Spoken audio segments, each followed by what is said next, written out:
За сайн байцгаана уу? Та бүхэнд энэ өдрийн мэндийг хүргэе. Бид нэр хүлээ авагчдаа төрсөн өдрөөр нь гинтийн бэлэг барих гээд яг одоо гэрийнхэн гадаа хүрэлцэн ирсэн байна. Тэгээд бүгдээрээ хамтдаа орж хүлээ авагчаа баярлалцгаая.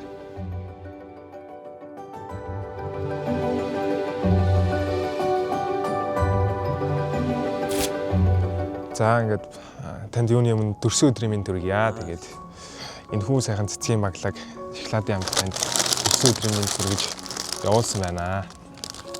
За хинээс явуулсан гэж бодож байна. Тэр хүнээс явуулсан байхаа гэсэн таамаг байна.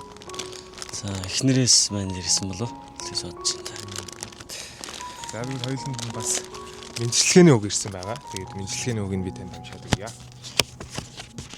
За ингэсэн байна шүү.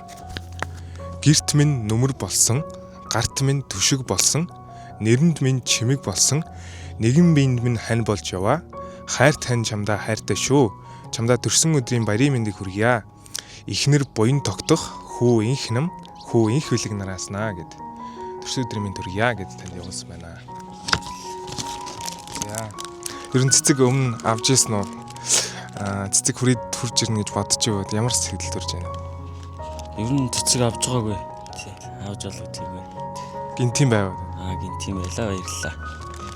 За эхнэр хүүхдүүдтэй хандаад юу гэж хэлмээр. За хайртай шүү л гэж хэлээ та. За тэгээ эхнэр хүүхдтэй ард минь төшиг толгоор болдог. Хоёр хүү ханда хайртай шүү л гэж хэлээ та. Та гурван төлөө үргэлж хичээх болно. Хайртай шүү.